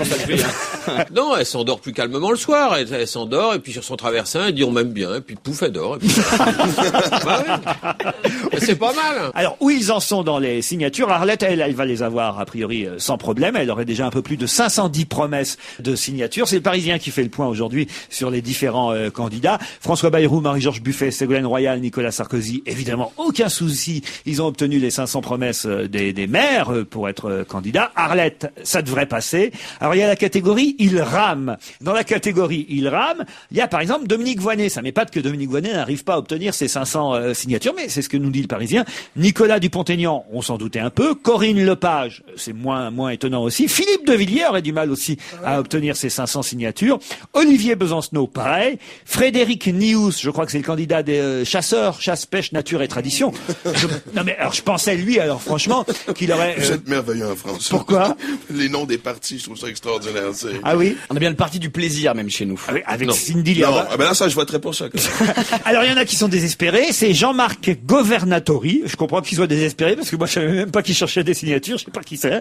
Il y a France Gamère. Elle, je sais qui c'est. C'est Génération Écologie, l'ex-parti de Brice Lalonde. Elle aurait seulement 260 signatures. Il y a aussi Pierre Laroux-Turou. Ah, Laroux-Turou, c'est un marrant, lui. Alors lui, il a 218 signatures seulement. Hein. C'est un bon, lui. C'est le mec c'est un ancien inspecteur des impôts qui voulait faire une réforme fiscale très intéressante. Alors il y a une catégorie étonnante dans le point que fait le Parisien ce matin, parce qu'ils ont mis ceux qui sont tranquilles, c'est les principaux candidats. Ceux, ça devrait passer, Laguillet. Ceux qui rament. Et il y a une catégorie, ils affirment être au-dessus de 500. Donc si vous voulez, ils auraient pu être dans la catégorie tranquille, mais ça, le Parisien fait cette catégorie, l'air de dire, ils affirment qu'ils sont au-dessus de 500. Catégorie bluffeur. Mais on les croit pas. Toujours. Et alors là, effectivement, leurs noms, je vais vous les donner. Ceux qui affirment avoir leurs 500 signatures sont Jean-Philippe Allenbach, qui aurait 654 signatures et Rachid Nekaz qui en aurait 517. Et ça, si vraiment ils les ont, ces signatures-là, ça va être une surprise pour tout le monde. Parce qu'on peut pas dire qu'on les entende beaucoup. Mais d'où, qu'est-ce qu'ils font? Vous avez des détails? Rachid Nekaz, je l'ai reçu, moi, dans l'émission, effectivement. C'est un garçon qui, déjà avait fait croire qu'il était candidat il y a 5 ans, et qui est pour... On n'a pas bien compris. Est-ce que autour de cette table, il y a quelqu'un qui sait comment ça se passe? Les candidats passent des coups de fil à des maires qu'ils sont censés connaître, pas connaître, en disant bonjour, je suis candidat. C'est du porte-à-porte téléphonique et oui, en échange, c'est comme ça que ça se passe. Et en échange, le maire en question dit non, vous avez pas ma promesse, vous avez ma promesse. C'est comme il concrétise après. Avec une légère amélioration, mon cher Patrice, depuis évidemment il y a quelques années, c'est que maintenant la recherche et la chasse aux signatures se peut faire par Internet évidemment aussi, et donc on n'est pas forcé ou obligé d'aller frapper à la porte du maire. Mais c'était 50 jusqu'à il y a pas longtemps, je crois. Non. C'est depuis De Gaulle. Il y a longtemps que c'est 500. Ah oui, depuis De Gaulle, il y a pas longtemps. Si c'est De Gaulle, il y a pas longtemps, effectivement. Ah mais pour Pierre De Gaulle, c'est il y a pas longtemps. Pas dire il y a pas longtemps. Je veux dire que c'est une nouveauté dans la Constitution française. Là, il y a combien de candidats qui sont à la course des signatures? C'est quoi? C'est une douzaine? Ah oui, un peu plus que ça, un peu plus. Et c'est ça évidemment qui fait peur. Et les maires, il faut le dire, reçoivent évidemment des consignes des partis. Les maires socialistes ont une consigne de François Hollande de ne pas donner leur évidemment signature à un autre candidat que Ségolène Royal et ainsi de suite. Mais d'ailleurs, ce truc que vous avez tourné en dérision, parce que je dis s'il y a pas longtemps du temps de Gaulle, je vous emmerde parce que ça a été une chose, ça a été un moment historique très important, politique très important, parce qu'on a tous les gens, beaucoup de gens, surtout à gauche, ont crié au scandale en disant si il y a 500 signatures, ça va être que l'establishment, que des gens de l'establishment qui pourront se présenter et toutes les candidatures spontanées, le machin. Or, le paradoxe veut que quand il y avait seulement 50 signatures, il y avait 3 candidats et maintenant qu'il en faut 500, il y en a 17. Avouez que c'est drôle, n'est-ce pas? C'est drôle. Hein, il y a pas longtemps, du temps de Vincent Auriol, on aurait beaucoup ri. Allez, on se retrouve après la pub, à tout de suite. Laurent Ruquier, on va se gêner, 16h-18h sur Europe 1.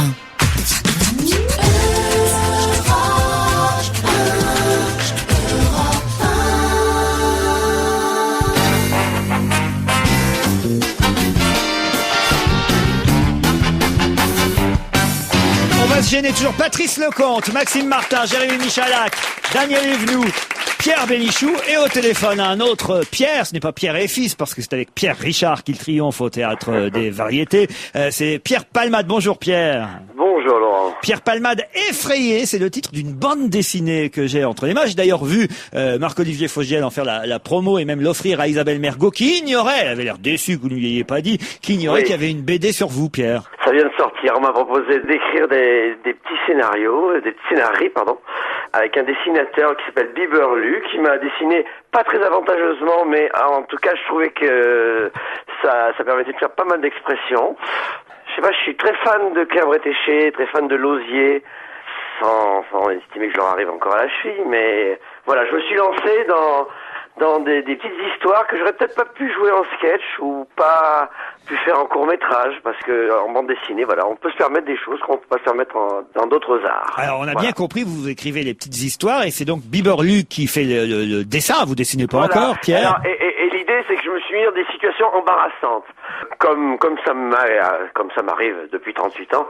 Et puis voilà, alors certaines sont pertinentes, d'autres un peu plus naïves. Moi je vous reconnais quand même, je trouve qu'il vous a dessiné. Bah évidemment, un dessin c'est... Ah bah merde, tout le monde me dit que je suis mieux en vrai, alors si vous me dites que... Mais bien sûr que vous êtes mieux en vrai, mais on vous reconnaît. C'est pas des photos quand même, vous êtes d'accord que c'est pas une photo? C'est pas une photo, mais c'est bien vous quand même. Oui. Ils ont exagéré mes petits défauts, voilà. Je donne la BD à Patrice Lecomte. Je sais que Patrice Lecomte a été lui-même auteur de oui, c'est vrai. De bandes dessinées, de fluide glacial et pilote et autres. Alors, Patrice, c'est bien dessiné. Vous reconnaissez Pierre Palmade? Vous l'auriez dessiné comme ça, vous? Pierre, il faut pas c'est une caricature, comme on appelle par chez nous. Oui, tout à fait. Et puis, de toute façon, comme c'est marqué en gros sur la couverture Pierre Palmade, les gens qui reconnaissent pas, ils sauront quand même que c'est vous. Jérémy a lu la BD pour nous. C'est une caricature de Pierre Palmade. C'est-à-dire? Je croyais que c'est une caricature de Mahomet, moi. C'est pour ça que je commençais à flipper un peu. Je me disais, on va avoir des problèmes. Non, on a le droit de faire des dessins de Pierre Palmade. C'est encore autorisé. BD. Alors, comment vous l'avez trouvé cette BD? Moi, j'ai trouvé ça très bien parce que c'est la vie quotidienne de Pierre Palmade, mise en scène et scénarisée. Alors, c'est des situations de la vie de tous les jours. C'est Pierre qui sort son chien, c'est Pierre qui déjeune avec sa mère, c'est Pierre qui va au bistrot. Enfin bref, c'est le petit monde ordinaire de Pierre Palmade, sauf que il est pas si ordinaire que ça, le petit monde de Pierre Palmade, parce que il a un entourage qui est quand même un peu barré. Pierre est connu, donc forcément, quand dans une des bandes dessinées, il va dans une des scènes, il va au sex shop. Tout de suite, ça provoque quand même pas mal de choses. Et puis surtout. Parce que vous allez au sex shop, Pierre Palmade? Une fois, je me suis trompé de magasin. Ce qui est drôle là-dedans, c'est qu'en fait, on le voit sortir du sex shop, l'air un peu gêné, et là, il y a un couple qui passe, et forcément, la dame dit, oh, regardez, c'est Pierre Palmade. Enfin, vous voyez le truc qui peut arriver à quelqu'un de célèbre qui se retrouve dans une situation un petit peu ambiguë. Et on fait quoi dans ces cas-là quand on est reconnu et qu'on sort d'un sex shop? J'étais rentré avec une baguette de pain, donc je vais ressortir en Non, dans ces cas-là, je n'ai pas envie. Je veux que je laisse continuer la personne. Jérémy. La personne, c'est Jérémy. La personne de Jérémy. Si vous le voyez, c'est une personne. C'est une personne de petite taille. Une personne de petite taille en plus. Mais jusqu'à quel point c'est inspiré de choses réelles qui vous sont arrivées? Par exemple, il y a une scène dans laquelle en fait vous êtes en week-end avec un copain à vous passez devant une église et vous dites attendez Pierre, 2 secondes, je vais aller visiter l'église. Et là en fait il se retrouve à un enterrement. Le prêtre est en train de prononcer un discours en l'honneur de la personne qui est décédée. Et puis votre copain rentre et là la famille du défunt le prend pour quelqu'un d'autre et lui disent oh là là, c'est bien que tu sois venu quand même. On n'y croyait plus, c'est courageux. Allez, viens prononcer quelques mots. Et votre pote se laisse porter par ça et se laisse entraîner dans cette histoire et commence à prononcer un vrai discours. Oui, mais j'avais imaginé que ça puisse arriver, ça, mais ça m'est pas arrivé. Par contre, un jour, enfin plutôt une nuit, où j'avais envie de me suicider, de faire un petit mot pour tout le monde, un mot d'adieu. Et finalement, j'ai voulu faire un mot d'adieu un peu plus pertinent pour un copain, et puis un peu plus pertinent pour ma sœur, et puis un peu plus pertinent pour ma mère. Je me suis retrouvé à faire tout un mailing de petits mots d'adieu pour plein de gens, qui m'a petit à petit ramené à la vie, et finalement j'étais crevé, je suis allé me coucher. On rit, mais c'est triste. Ouais. Non, c'est pas triste quand non, c'est marrant le mec qui voulant dire adieu à tout le monde, finalement il leur redit bonjour quoi. Pierre, vous l'avez feuilleté la BD alors? Feuilleté, oui, je suis absolument d'accord avec Pierre Palmade. Il a été portraituré de façon très méchante. Il est beau comme tout, Pierre. Pourquoi lui avoir fait cette tête de fouine comme ça? Cela dit, c'est rien à côté des femmes. Hein. Ouh là là, moi, c'est un dessinateur très misogyne, non? Hein, parce qu'il y en a une qui se dessape à un moment sur le canapé. Oui, c'est une femme qui... C'est vrai qu'on n'a pas envie de se la faire. C'est le tome 1, ça veut dire qu'il y aura d'autres séries. Ah bah écoute, ça c'est eux qui l'ont mis. Moi ça m'excite énormément que c'est le tome 1 parce que si jamais ça plaît, moi je me relance dans la suite parce que j'ai pris vraiment beaucoup de plaisir. Enfin, j'ai vraiment bossé sur ça. Eh bien, découvrez cette nouvelle BD Palmade en bande dessinée. C'est signé Pierre Palmade et Biberlu. C'est le tome 1. Et puis, si vous voulez applaudir Pierre Palmade, vous êtes toujours sur scène actuellement? Oui, jusqu'à fin avril, avec Pierre Richard. Avec Pierre Richard dans Pierre et Fils, une pièce de qualité où on s'amuse en plus. Donc Courrézy, c'est au Théâtre des Variétés. Juste avant ou juste après être allé applaudir, évidemment, la pièce mise en scène par Patrice Lecomte au Théâtre de l'Atelier. Vous êtes d'accord pour qu'on fasse un peu de promo pour Patrice aussi, hein? Bien sûr, qu'on se renvoie à nos publics. Voilà, exactement. Elle est bien, Mélanie Doutet? Épatante. Ouais. Ah oui, parfaite. Et Jacques Gamblin aussi? Bah, il me semble. Et vous allez les faire en bande dessinée, vous aussi? Je suis pas sûr, mais je vais réfléchir maintenant. Merci Pierre et à bientôt. Merci, à très vite, j'espère. Bonne journée.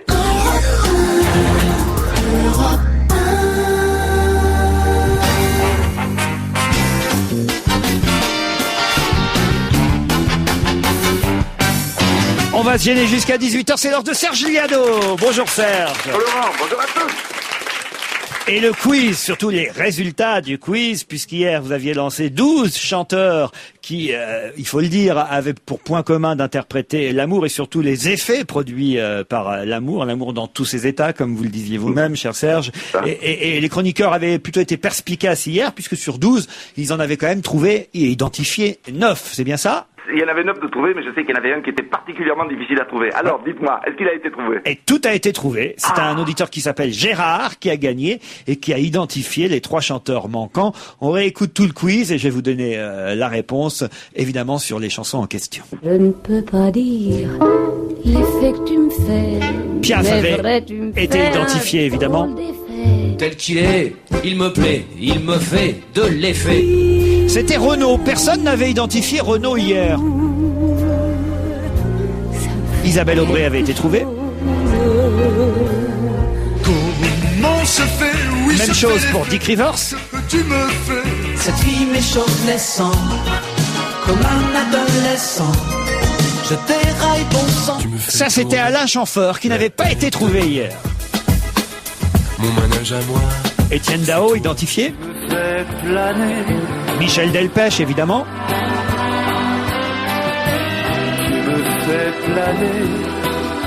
My darling, c'est si bon. Ariel Dombal. C'est si bon. Et Liane Folly.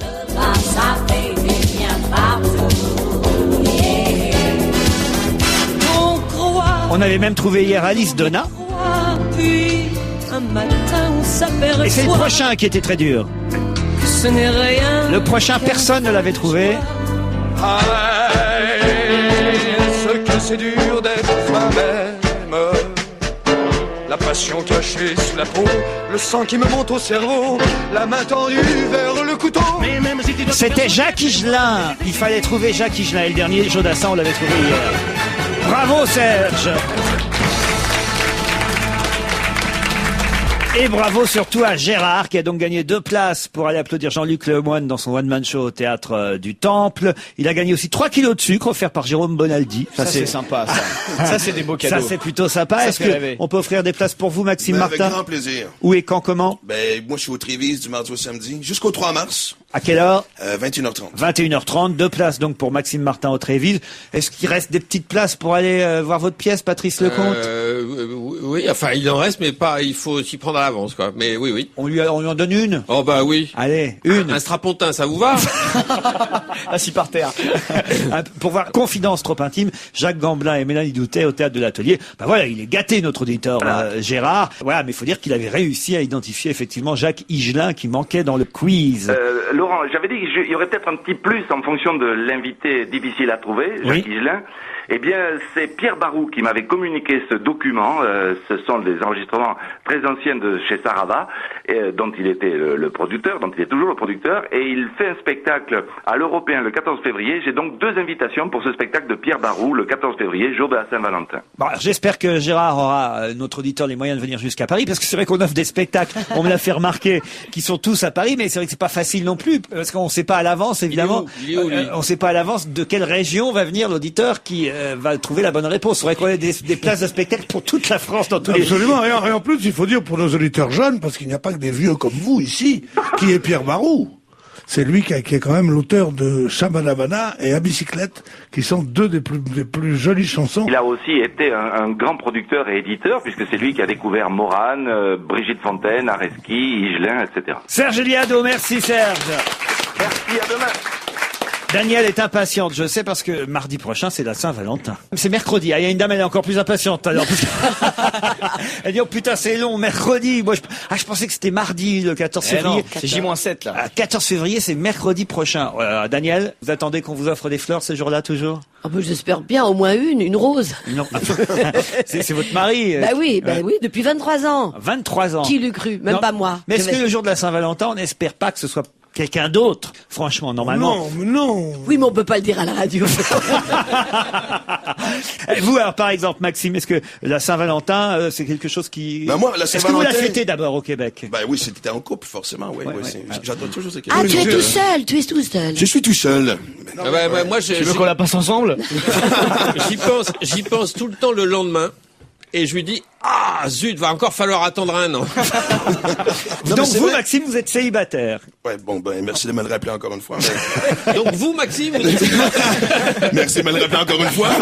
Mais vous, ça vous dérange pas trop, en fait, d'être célibataire? Okay, on peut en venir... Là, ça commence à m'énerver, ouais. J'imagine quand même que depuis que vous êtes en France, ici, vous avez des occasions, des petites histoires. Les Françaises ont bonne réputation auprès des Québécois, non? Écoutez, je vous confirme que... je vais être un peu cru, là, mais mais je vous confirme que j'ai les couilles les plus inactives de la France. Non, mais sans déconner, elles sont tellement pleines que la prochaine fois que je couche avec une femme, je risque de l'exploser la tête. Oh non, oh non, oh non, oh non. Oh ben ça, je comprends pourquoi vous n'arrivez pas à draguer en France, parce que chez vous, vous pouvez peut-être dire des choses pareilles, mais pas chez nous, monsieur. Vous dites pire, les Français. Ah non, vous exagérez. Moi, je peux pas croire que ce soit si compliqué que ça de draguer chez nous en France. Ah non, mais je vous le garantis, moi, le monde hétéro est devenu trop compliqué, c'est un monde impossible. C'est ce que j'ai envie du monde gay. Oui, tout pensez que c'est plus facile chez les homos? Ben, c'est sûr. Quand tu es gay, tu peux baiser un mardi matin à 10h34. Tu sors dans la rue et les opportunités viennent te voir, quoi. C'est encore plus facile que de frotter la lampe de génie, je trouve. Moi, c'est vraiment, moi, ça fait 4 mois que je suis en France. Et je vous assure que vous n'avez pas les mêmes règlements. Qu'est-ce qui est différent? Ben, moi, ce que j'ai remarqué, c'est que les quelques fois que je suis allé en boîte, j'ai remarqué que les mecs français, vous êtes super agressifs dans la drague. Ah oui? Ouais, en fait, les mecs français sont un peu comme l'armée américaine. Ils tirent sur tout ce qui bouge et après ils draguent les survivantes. Et donc, ça explique pourquoi j'ai remarqué que les femmes sont très sur la défensive. Chez nous? Oui, quand t'approches une femme, à Paris surtout, et que tu lui dis bonsoir ou bonjour, elle entend, pardon, est-ce que je pourrais mettre mon pénis en toi? Ah oui. Et vous, c'est pas évidemment ça que vous cherchez? Non, mais c'est vrai que chez nous, je trouve qu'il y a un côté un peu plus... c'est un mec qui rencontre une femme dans une boîte ou dans un restaurant ou dans un bar. Et si les deux décident de coucher ensemble le premier soir, c'est pas mal vu. C'est juste 2 personnes très chanceuses. C'est pas faux. Alors, la différence réelle avec chez nous en France par rapport au Québec, c'est quoi? Ben, ici, c'est que même si t'es assez chanceux pour rencontrer quelqu'un avec qui il y a une espèce de chimie, c'est là que ça devient encore plus compliqué parce que là, ici, c'est Roméo et Juliette. Ah oui? Oui, il faut que tu montes l'échelle 15 fois jusqu'au balcon avant de peut-être avoir un peu. C'est toujours, ben non, ben peut-être. Oh, je veux pas que ça aille trop vite. Et moi, j'ai abandonné, quoi. Ah oui? Ah non, maintenant, je me caresse en bas de l'échelle. Donc, c'est plus simple chez vous au Québec. Donnez-moi un exemple de méthode pour, on va dire, draguer une femme québécoise, alors. Un piège à ours est toujours bon pour attraper une québécoise. Bon, une fois que tu la relâches, elle est moins apte à vouloir te revoir, mais bon. Non, mais il y a déjà un truc, par contre, qui est international. C'est pour draguer en boîte, il faut que tu danses. Et déjà, là, moi, je suis dans la merde, parce que je suis incapable de danser. Je veux dire, je suis vraiment nul. Moi, j'ai déjà vu des crises d'épilepsie avec plus de rythme que moi. Mais on sait que les femmes aiment danser. Alors, si tu veux en brancher une, il faut que tu t'aventures sur leur territoire. Faut danser aussi. Exact. Donc, tu fais un peu comme un lion qui s'approche d'un troupeau de gazelles qui s'abreuve sur le bord de la rivière. Et quand elles te repèrent et qu'elles essaient de s'enfuir, eh bien, toi, tu cours après et tu attrapes la plus faible. Mais parfois, on peut être chanceux, quand même. Oui, mais souvent, si t'es chanceux et tu la ramènes à la maison et qu'elle passe la nuit chez toi, souvent, elle va te dire des choses comme, en fait, ce que j'aime chez toi, c'est que je sens que tu me respectes. Et là, tu te dis, merde, comment je vais faire pour me masturber sans le réveiller? Oh, mais quelle horreur! Ah, mais je comprends que vous n'ayez aucune chance chez nous, hein. On peut revenir quand même à quelque chose de plus glamour, de plus romantique, qui s'appelle chez nous, monsieur, la Saint-Valentin. C'est les petits amoureux de peiné, c'est le kiosque à musique, c'est pas vos trucs sexuels, là. Non, mais en même temps, la Saint-Valentin, c'est la pire des arnaques, surtout pour le pauvre mec. Tout le monde a vécu ça, moi, une fois, c'est un de tes premiers rendez-vous, et c'est le soir de la Saint-Valentin. Et donc là, tu achètes des fleurs, 40 €. Chocolat, 15 €. Nouvelle fringue pour le petit rendez-vous, 200 €. Dîner pour deux, entre 100 et 150 €. Voyez-vous, vous venez de dépenser 400 € et ça finit toujours avec un petit bisou. Hein? T'étais tellement gentil. Pour ces mêmes mecs, j'ai un petit conseil. Tu peux avoir une pute pour 150 et essayer de coucher. Oh non! En conclusion, non, je vais être doux. En conclusion, je trouve un peu ridicule d'avoir une journée par an où tu démontres à ta douce à quel point tu l'aimes. Parce que si tu fais vraiment un amour, tous les jours, c'est la Saint-Valentin. Oh, je voilà. vais quand même être un peu tendre. On se retrouve après la pub.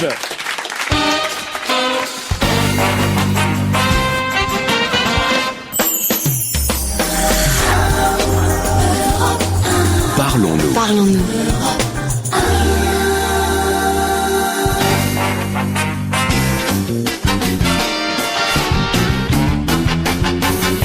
On va se gêner toujours Pierre Bénichou, Maxime Martin et Daniel Evenou, Jérémy Michalak et Patrice Lecomte, qui tous les trois ont eu pour mission de regarder pour nous un des DVD qui cartonne en ce moment. On fait ça chaque jeudi. Regardez le classement des meilleures ventes de DVD, parce que plus ça va, plus les gens, pardon Patrice, mais regardent des DVD tranquillement chez eux plutôt que d'aller dans les salles de cinéma. Parfois ils peuvent faire les deux, mais c'est vrai qu'on voit bien qu'il y a des films qui n'ont pas forcément marché en salle et qui cartonnent dans les ventes de DVD. Et c'est le cas de Superman Returns, qui est dans les meilleures ventes actuellement. Alors qu'est-ce que ça... J'ai envie de commencer par vous, Daniel Evenou. Vous avez regardé alors Superman? Bien sûr que j'ai regardé Superman et j'ai eu très très peur.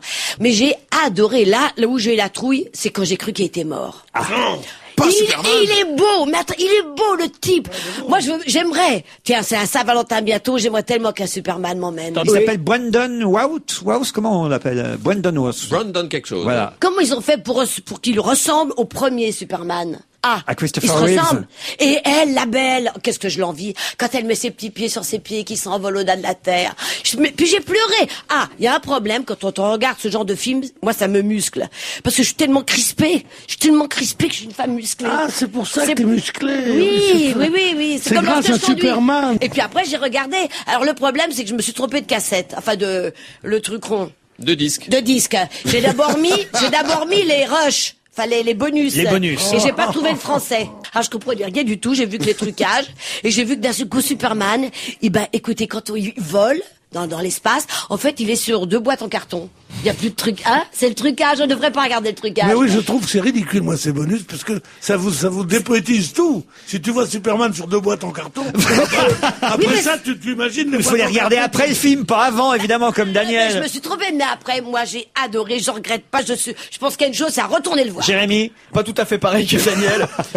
Comment dire, Superman Returns, le retour de Superman, il a peut-être mieux fait de pas revenir en fait. Ah oui. Ah non, moi j'ai trouvé que c'était catastrophique ce film. J'ai vraiment trouvé ça pas bien, mais vraiment pas bien du tout. T'as pas pleuré? Si beaucoup à la fin, ouais. Non, j'ai pas pleuré. Non, j'ai beaucoup rigolé parce que j'ai trouvé ça quand même vraiment ridicule. Ça a beau être très très bien fait, avec des effets spéciaux qui coûtent des millions, des milliards de dollars et tout ça. Il y a un scénario qui est d'une pauvreté incroyable. Ça dure 2h26, c'est hyper long. 2h26. Ouais, quasiment, ouais. Tout ça pour savoir qu'en plus à la fin il meurt pas, c'est Superman quoi. Donc on s'en doute forcément. Ouais. Voilà, voir un mec avec un collant bleu ridicule et un slip rouge énorme, bon c'est pas ce qu'il y a de plus intéressant. Non, sinon qu'est-ce qu'il y a de bien bon, ils ont ressuscité Marlon Brando. Ah oui? Ça c'est dans les trucs en plus, ils ont ressuscité Marlon Brando en image de synthèse qui joue le père de Superman et qui jouait déjà le père de Superman dans le premier numéro en 78. Exact. Qu'est-ce qu'il y a d'autre? Kevin Spacey qui est remarquable quand même dans son rôle de Lex Luthor, le méchant qui était incarné au départ par Gene Hackman. Et puis c'est bizarre parce que Kevin Spacey c'est réalisé par Bryan Singer qui est le mec qui avait réalisé Usual Suspect, donc quand même des gens qui sont des pointures du cinéma. La musique de John Williams avec le célèbre thème culte de Superman. Enfin tous les ingrédients sont là pour faire un bon film et pourtant ça le fait pas. Patrice, l'avis du réalisateur. Moi j'ai gagné un temps fou parce que j'avais déjà vu au cinéma et j'avais adoré le film parce que je trouvais que ça jouait le jeu et c'est mon expression favorite, jouer le jeu. Il s'agit pas d'être malin ou goguenard vis-à-vis du mythe. Bon, c'est Superman, voilà. Mais ce qu'il y a de vraiment bien dans ce double DVD, c'est effectivement le DVD que Daniel a commencé à regarder. Les bonus. Bêtement, les bonus. Alors dans les bonus, il y a des tas de trucs pas très intéressants. Les films annonces, on s'en fout un peu.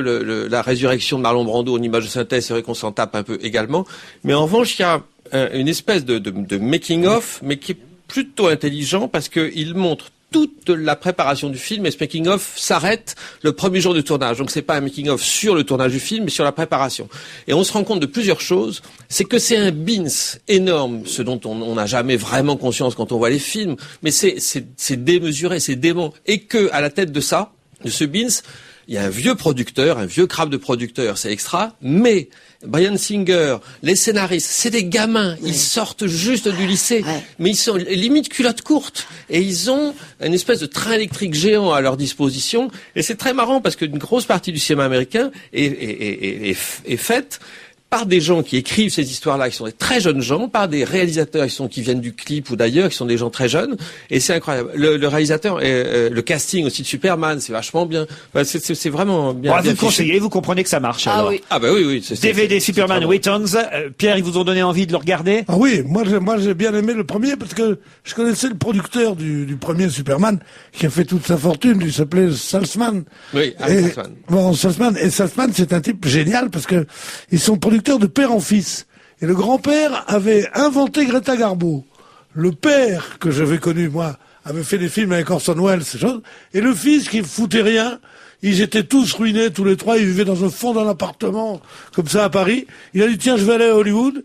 Et il a eu l'idée de Superman et toute la famille est devenue blindée à mort, tout ça, grâce au le fils, parce que le père et le grand-père aujourd'hui, hélas, sont DVD. Non, le père est pas DVD.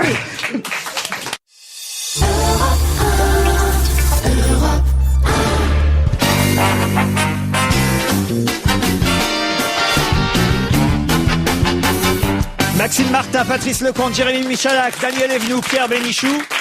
Et au téléphone, Paul Vermus. Bonjour Paul. Salut Laurent. Alors d'abord, j'aimerais que vous me confirmiez donc l'info qu'on a pu découvrir dans l'hebdomadaire Le Point, reprise par le Parisien ce matin. On en a parlé il y a quelques quarts d'heure dans cette émission. L'info de cette liste noire à Bercy. Est-ce qu'il y a vraiment des invités people interdits par Michel Polnareff, interdits de concert? Alors j'ai même les détails. Alors là, j'ai tous les détails.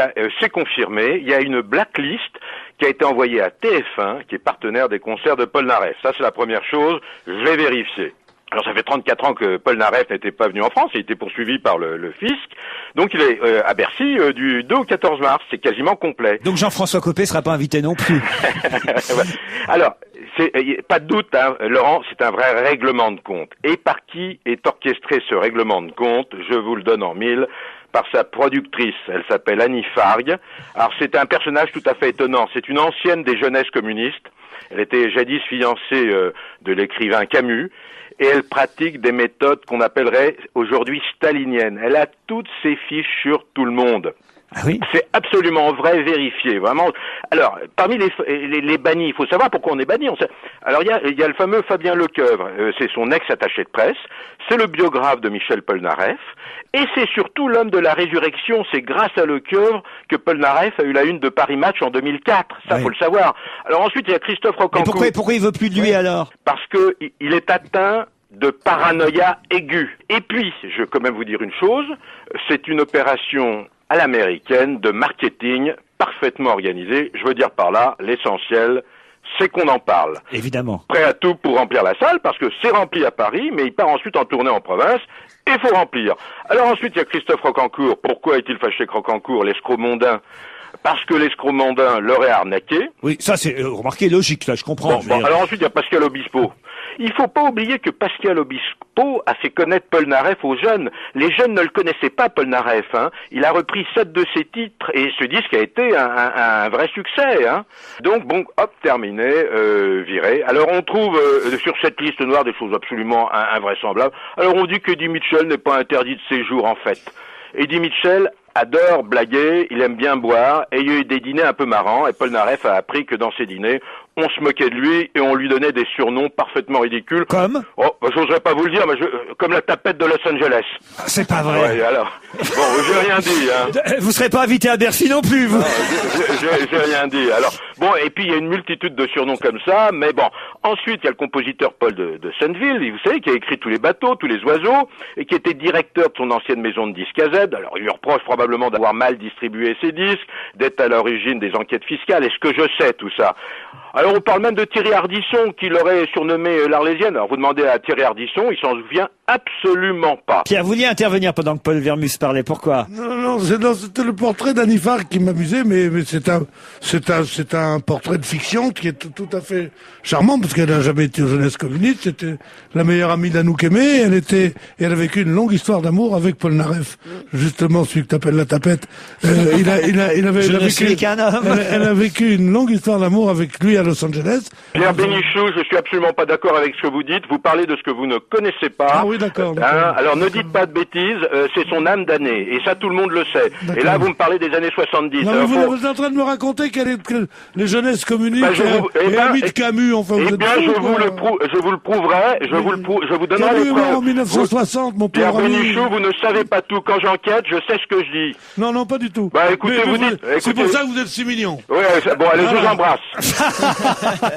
Le Crazy Horse fait sa une avec la célèbre et jolie Ariel Dombal qu'on voit nu dans Paris Match. Il fait la une de Paris Match, Ariel Dombal, sein dehors et devant même. Enfin, derrière, vous me direz, ça aurait été étonnant, mais elle est entièrement nue sur plusieurs pages. C'est assez étonnant. Alors attendez, il faut être précis, Laurent Ruquier. Je suis journaliste et vous êtes animateur. Oui. Elle n'est pas entièrement nue. Ah bah si. Non, elle a enlevé le haut.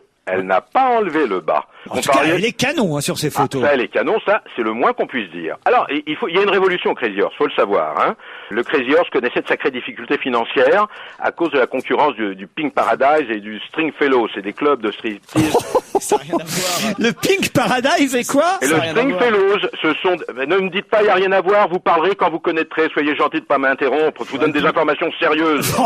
Le Pink Paradise, j'ai ma carte de membre, alors je sais de quoi je parle. Non, t'es gentil, tu te tais, je parle. Hein. Ces deux clubs de striptease extrêmement à la mode. Donc, ça leur a fait de la concurrence. Face à cette concurrence, qu'est-ce qu'a fait le nouveau patron qui est un Belge, qui est Monsieur Lhomme? Il a ouvert un Crazy à Las Vegas, puis un autre à Singapour, et il s'est dit, il faut changer la philosophie du Crazy. Donc, ils ont engagé la directrice philosophie du Crazy, ça j'adore. Bien sûr, c'est culte, c'est mythique, Laurent, vous le savez bien. Alors, ils ont engagé la directrice du Cirque du Soleil qui a imaginé, il y a quelques mois, souvenez-vous, ils ont fait venir une stripteaseuse culte. Dita Fonteese. Magnifique, qui a ouvert le bal avec sa performance du fameux bain coquin, que j'étais voir à 3 reprises, hein, c'est bien. C'était en décembre. Et avec cette prestation exceptionnelle, le Crazy affirme avoir enregistré le meilleur taux de fréquentation. Du coup, ils se sont dit, on va transformer l'essai, hein, avec Ariel Dombal. Elle va présenter 5 tableaux dans des costumes vintage. Elle est extrêmement dénudée, hein, c'est signé Mugler. Et elle va interpréter les chansons de son dernier album, que Pierre connaît très bien. Est-ce qu'il vous épate, Pierre, là-dedans? Non, ça m'épate pas, ça me stupéfie. Oui. Que cette fille aille faire du striptease. C'est vrai qu'elle est ravissante, qu'elle est autre, mais qu'est-ce qu'elle a à foutre dans cette boîte qui est vraiment quand même l'une des plus démodées du monde, quoi. C'était justement, maintenant, comme tu dis, il y a Stringfellow, le machin, où les filles, les pom-pom girls viennent sur vous, se font des trucs, des machins, des body, et là, on voit des filles qui dansent. Bon, ça a été une révolution en 1951, quand Bernardin l'a fait. Je veux dire, mais c'est vraiment du cabaret à l'ancienne. Et l'autre qui va là-dedans montrer ses seins, et son mari qui dit c'est normal, une actrice ça doit faire ça. Je trouve ça absolument incroyable. Moi. Alors là, vous ne seriez pas votre femme aller chanter au Crazy Horse? Non, pas du tout. Non. Ouais. Alors là, encore une fois, je suis absolument pas d'accord. Le Crazy est on ne peut plus up to date, comme on dit en anglais. Très à la mode, c'est branché. Mais là, je crois que Pierre a perdu. Il est plus du tout dans le coup. Je peux vous le dire. Hein, mais alors plus du tout dans le coup. Bon, vous allez me demander comment elle a une telle plastique. Comment a-t-elle une plastique pareille? Alors voilà, il y a tout un régime incroyable. Elle boit 3 litres de thé par jour. Elle mange plus de viande depuis 30 ans. Elle se nourrit que de noix de cajou, qui lui donne cette peau si douce, si jolie, si transparente. Voilà. Et bon. aussi quand même, on peut dire 3 litres de Photoshop chaque matin. Daniel, vous seriez prête à le faire? Eh ben écoutez... Dans votre One Woman Show, vous êtes nue parfois. Je suis en string, voilà. Et mes seins sont à moi, mon derrière est à moi, donc je m'engage maintenant, je me fais engager au Crazy Horse. Qu'est-ce que je vais chanter? Écrivez-moi des chansons cochonnes. Attendez, au Crazy, on n'aime pas le cochon, hein, on n'aime pas le porno, on aime une sorte d'érotisme. C'est gentil pour Daniel. Mais non. Mais j'aime bien le mot coquine, cochon. Voilà, mais non, on aime plutôt l'érotisme soft, hein. C'est quand même, c'est différent. On est habillé de lumière au Crazy, on se déshabille pas, hein. On arrive déshabillé et habillé par les lumières. On ne voit pas les défauts comme ça, on ne voit pas les défauts. Ah ouais, vous avez raison, et puis il faut rester les bras en l'air, vous avez remarqué? Oui, parce que les seins sont plus ronds. Eh ben voilà, et en haut. Moi d'ailleurs, autour de la piscine, je marche toujours les bras en l'air.